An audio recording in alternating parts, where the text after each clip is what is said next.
नमस्कार दोस्तों, कैसे हैं आप? तो अभी हम लोग कुछ टॉपिक्स पढ़ेंगे और मैं यूट्यूब पे ही अभी पूरी सीरीज़ डालने वाला हूँ जिसमें वो सारे टॉपिक्स रहेंगे जो कि जीपैट में इंक्लूडेड है। आपको पता ही होगा जीपैट का सिलेबस जो होता है वो पूरा ही बी फार्म का सिलेबस दिया हुआ है। उसी के टॉपिक्स को हम डीपली स्टडी करेंगे हमारे यूट्यूब चैनल पे। तो अगर आप नए हैं तो इसको सब्सक्राइब कर लीजिए। तो सबसे पहले हम शुरू करेंगे फार्माकोलॉजी से। फार्माकोलॉजी अगर आपको पता नहीं हो तो मैं बता सकता हूँ कि फार्माकोलॉजी का वेटेज सबसे ज़्यादा होता है जीपैट एग्जाम में। Pharmacology and pharmaceutics, these both two subjects comply 90% of the syllabus, यानी 90% ऑफ द क्वेश्चंस सिर्फ इन्हीं दो टॉपिक से आते हैं। एक है फार्माकोलॉजी और एक है फार्मास्यूटिक्स।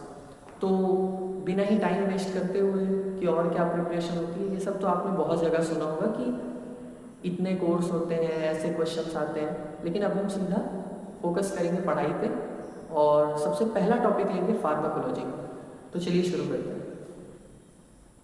फार्माकोलॉजी ये टर्म दो टर्म से मिलके बना है, pharmaco plus logy. Pharmaco means drug और लॉजी मीन्स स्टडी। किसी भी ड्रग की स्टडी को ही हम फार्माकोलॉजी कहते हैं। फार्माकोलॉजी की दो ब्रांचेस होती हैं, फार्माकोकाइनेटिक्स एंड फार्माकोडायनामिक्स। अब हम समझते हैं कि फार्माकोकाइनेटिक्स का मतलब क्या होता है। जहाँ भी काइनेटिक शब्द आता है, काइनेटिक का मतलब ही होता है मूवमेंट। जहाँ भी काइनेटिक शब्द आता है, काइनेटिक का मतलब ही है मूवमेंट।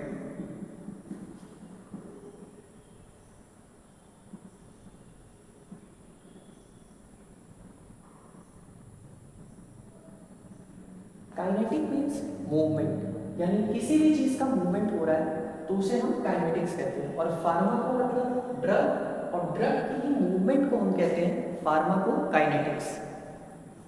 फार्माकोकाइनेटिक्स में हम पढ़ते हैं what does body do with the drug. What does body do with the drug, यानी एग्जाम्पल के तौर पे ले लीजिए, आपने डिस्प्रिन खाई। अब डिस्प्रिन आपने जैसे ही खाई, उसको खाने के बाद आपकी बॉडी ने उस ड्रग के साथ क्या क्या चीज़ें की, उसी को हम पढ़ते हैं फार्माकोकाइनेटिक्स में। What does body does with the drug. अब आते हैं इसकी दूसरी ब्रांच पे। इसकी दूसरी ब्रांच है फार्माकोडायनामिक्स। डायनामिक्स मतलब आपने सुना ही होगा, आप 10th 11th 12th सब पढ़े ही होंगे। डायनामिक्स मतलब मूवमेंट ही होता है, लेकिन इसमें हम देखते हैं कि ड्रग हमारी बॉडी के साथ क्या कर रही है। ड्रग हमारी बॉडी के साथ क्या कर रही है। अब सेम एग्जांपल लेते हैं। अगर आपने डिस्प्रिन खाई तो डिस्प्रिन आपके खाते ही उस ड्रग ने आपकी बॉडी पे क्या इफेक्ट शो की। वो ड्रग सबसे पहले डिसइंटीग्रेट होगी, फिर अपना इफेक्ट शो करेगी, अपने रिसेप्टर से बाइंड करेगी, फिर इफेक्ट शो करेगी। तो ड्रग क्या कर रही है बॉडी के साथ, उसको हम कहते हैं फार्माको ड्रग डायनामिक्स। अब ये बहुत लोगों को याद करने में प्रॉब्लम होती है कि body does with the drug and drug does with the body, तो इसको याद करने की एक ट्रिक है। फार्माकोडायनामिक्स में ये जो डी आता है, डी से समझ लीजिए आप अपने मन में लिखिए what dash does to dash. अब जहां डायनामिक्स है, डायनामिक्स का डी यानी d for dynamics and d for drug. तो यानी पहले ब्लैंक में हम ड्रग लिखेंगे, और जब हम पहले ब्लैंक में ड्रग लिख देंगे तो जाहिर सी बात है कि हमारे दूसरे ब्लैंक में बॉडी आएगी। उसके बाद आता है हमारा फार्माकोकाइनेटिक्स, और जब आप ये पता कर लेंगे कि ये drug does to the body है, तो जाहिर सी बात है pharmacokinetics body does to the drug. अब हम आते हैं फार्माकोडायनामिक्स में। फार्माकोडायनामिक्स में मतलब कि ड्रग अपना एक्शन शो कर रही है। ड्रग हमारे अंदर गई, हमने माउथ से ली, उसमें सलाइवा इंटीग्रेट होगा, फिर उसका डिसइंटीग्रेशन होगा, फिर वो अपने रिसेप्टर से बाइंड करेगी, डिस्ट्रीब्यूट होगी पूरी बॉडी में, उसके बाद वो अपने इफेक्ट शो करेगी। जो वो इफेक्ट शो करेगी वो दो तरीके के हो सकते हैं। एक हो सकता है थेराप्यूटिक इफेक्ट और एक हो सकता है अदर देन थेराप्यूटिक इफेक्ट, जिसको हम एडीआर या एडवर्स ड्रग रिएक्शन भी बोल सकते हैं। अब अगर मैंने डिस्प्रिन खाई और मेरा डिस्प्रिन, मुझे पता है मुझे सर में पेन हो रहा था, इसलिए मैंने पेन किलर डिस्प्रिन खा लिया। अब मैंने डिस्प्रिन खाई, मेरा सर दर्द तो ठीक हो गया, लेकिन मुझे सर्दी आने लगी। तो वो ADR है, यानी मुझे चाहिए था कि मेरा सर दर्द ठीक हो जाए, वो उसका थेरापेटिक इफेक्ट था, उसने मेरा सर दर्द ठीक कर दिया। लेकिन अदर देन थेरापेटिक में यानी एडवर्स ड्रग रिएक्शन, जो मुझे इफेक्ट नहीं चाहिए, जब वो drug other than therapeutic effect produce करने लगे, उसी को हम अदर देन थेरापेटिक या फिर ADR भी सिंपल तौर पे कह देते हैं। अब आते हैं हम फार्माकोकाइनेटिक्स में। फार्माकोकाइनेटिक्स में जैसे ही आप ड्रग लेते हैं, याद है body does to the drug, body क्या कर रही है ड्रग के साथ। अब हम इसमें 4 प्रोसेस देखेंगे, ADME, A for absorption, D for distribution, N for metabolism, X for excretion. ये 4 बेसिक प्रिंसिपल्स हैं फार्माकोकाइनेटिक्स के अंदर।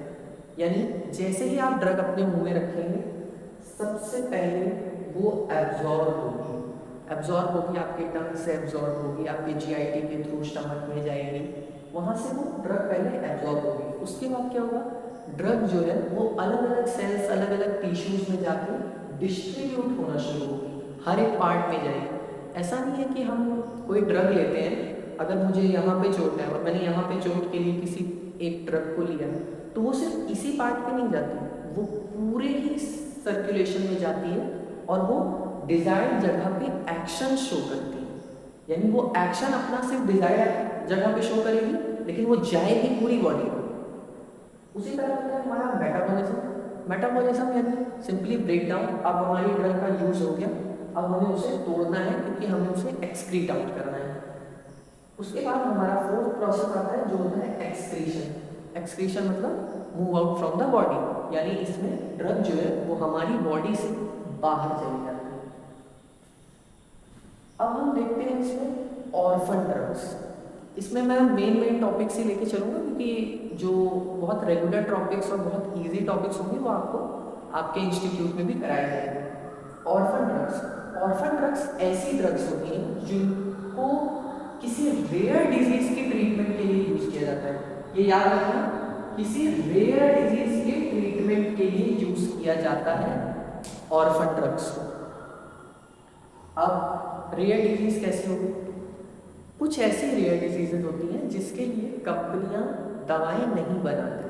जैसे एग्जाम्पल के तौर पे अगर आप ही कंपनी खोलेंगे कोई नई, तो आप क्या चाहोगे कि कोई ऐसी दवा बनाओ जिसकी अवेलेबिलिटी मार्केट में बहुत ज़्यादा है, जो कि बहुत ज़्यादा मात्रा में लोगों को चाहिए, या फिर कोई ऐसी ड्रग बनाओ जो किसी 1000 में से सिर्फ एक व्यक्ति को चाहिए। जाहिर सी बात है, सबको प्रॉफिट चाहिए, इसलिए जो ड्रग की अवेलेबिलिटी जितना ज़्यादा है, जितनी डिमांड ज़्यादा है, वही ड्रग आप प्रोड्यूस करना चाहोगे। लेकिन क्या 1000 में से उस एक व्यक्ति की जान की कोई कीमत नहीं है? नहीं, ऐसा नहीं। इसीलिए इन ड्रग्स को हम ऑर्फन ड्रग्स बोलते हैं, अनाथ, यानी इनका कोई नहीं होता। लेकिन कुछ कंपनियां होती हैं जो इन ऑर्फन ड्रग्स को बनाने का काम करती हैं।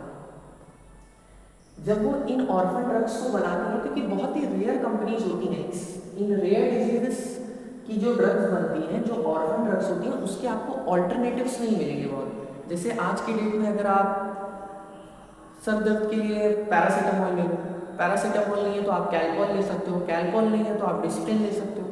अलग अलग आपके पास ऑल्टरनेटिव्स प्रेजेंट है। लेकिन ऑर्फन ड्रग्स में आपके पास ऑल्टरनेटिव नहीं होगा, क्योंकि उस वैसी ड्रग्स को बनाने वाली कंपनियां ही बहुत कम है। और इन ड्रग्स पे जो गवर्नमेंट होती है, गवर्नमेंट वो टैक्स फ्री करती है इसको। यानी इन ड्रग्स पे गवर्नमेंट जो है वो टैक्स नहीं लगाती। टैक्स इसलिए नहीं लगाती क्योंकि वैसे ही ड्रग्स को कोई नहीं बना रहा। अगर गवर्नमेंट इस ड्रग पे भी टैक्स वसूलने लगेगी तब तो इस ड्रग का कोई प्रोडक्शन ही नहीं करेगा। लेकिन गवर्नमेंट कहती है कि नहीं, कुछ कंपनियों से कि आप इस ड्रग को बनाइए, हम आपको इसमें टैक्स लीवेज देंगे। क्या देंगे? टैक्स लीवेज।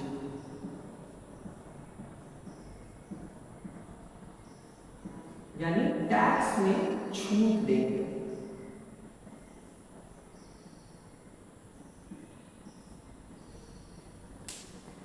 समझ में आया? ऑर्फन ड्रग्स, इन ड्रग्स पे गवर्नमेंट कोई भी टैक्स नहीं लेती क्योंकि ये रेयर डिजीज के ट्रीटमेंट के लिए यूज होती है और इन्हें बहुत ही कम कंपनियां बनाती हैं, इसलिए आपको इसके ऑल्टरनेटिव्स नहीं मिलेंगे।